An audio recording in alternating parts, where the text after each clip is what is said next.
we're all being turned on each other, and the division that's being created is absolutely disgusting. Mainly created by angry, middle-aged white men who know exactly what they're doing.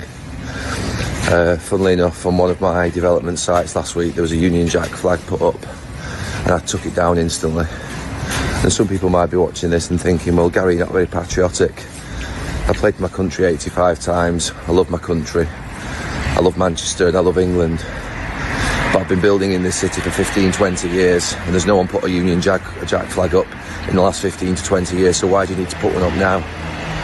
Because quite clearly it's sending a message to everybody that there is something you don't like. The Union Jack flag being used in a negative fashion is not right. And I'm a proud supporter of England, of Great Britain, of our country, and we're championing it anywhere in the world as being one of the greatest places to live. But I think we need to check ourselves.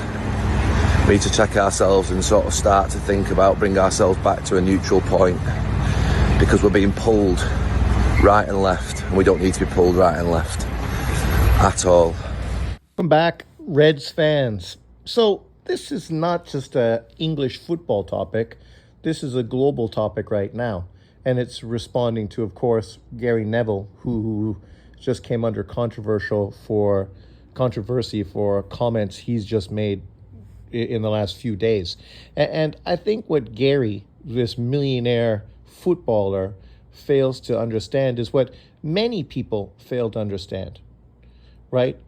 When you look at Canada, the United States, all of Europe, these white countries that have built up heritage, culture as Caucasians, right?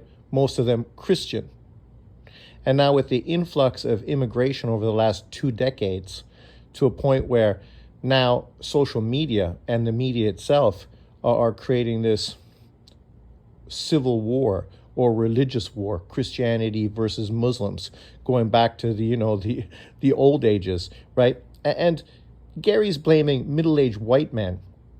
But the problem these middle-aged white men see is what middle-aged white men throughout all of these Caucasian Christian countries notice, is that their countries are being changed through obviously what they feel is a negative sort of push when you're trying to get rid of Christianity, where if you have a Christian person praying, they're getting in trouble on the streets and getting arrested, whereas Muslims are filling the streets, blocking the roads, blocking the sidewalks, doing their prayers, and they're being supported and given the opportunity and the right to express their religious freedom in a Christian country. Yet Christians can't express their freedoms, right? Which obviously is going to put a lot of people's noses out of fucking joint, because this is my country. My family was raised here. My kids were raised here. We were born here. Immigrants are coming in, and now, of course, they're trying to change everything. Well, why are you trying to change something? You came to this country because there was something about it that you liked, right? Whether it was the opportunity for a better life, whether it was the safety, whether it was, the knowing that you could raise your kids in a safe, good environment, right? Which obviously would give them benefits for the future. But these things that brought you there, now you're trying to sabotage it. That's how many of these middle-aged white people see it. And of course, they feel attacked. When you feel attacked, what are you going to do? You're going to respond. It's ironic because Neville says this about the Union Jack, but we see the same thing in Canada with the Canadian flag, see the same thing in the States as well with their flag, and you see it throughout Europe. People are holding up their flags because that's the fucking country they live in. That's the country they're proud to be from. And the question is, you being an immigrant moving to this country, why aren't you proud? Why don't you want to be a Canadian? Why do you want to change Canada, change England, change the United States, change Norway, Sweden, Italy, Poland, whatever fucking country it is you want to talk about? right, to adapt to your way of living. Well, if your way of living was so great, then why did you leave your country? Why did you leave your country to move to our country if your country was so much better, that Sharia law is better, that your religion is better, and the way things are governed and done in your country was better? If it was so much better, then why are you moving to these Caucasian countries? And yes, I understand these countries are not only Caucasian, but you're missing the whole point. Predominantly, these are white countries, right? Every country in the world is okay to have their own culture and their own ethnicity, unless it's a white country. And then they have to allow everyone to immigrate. They have to bend over backwards to change and adapt to these new immigrants and their religions and their culture. Whereas if you go to Africa, literally now there's a push to kick white South Africans out of the country.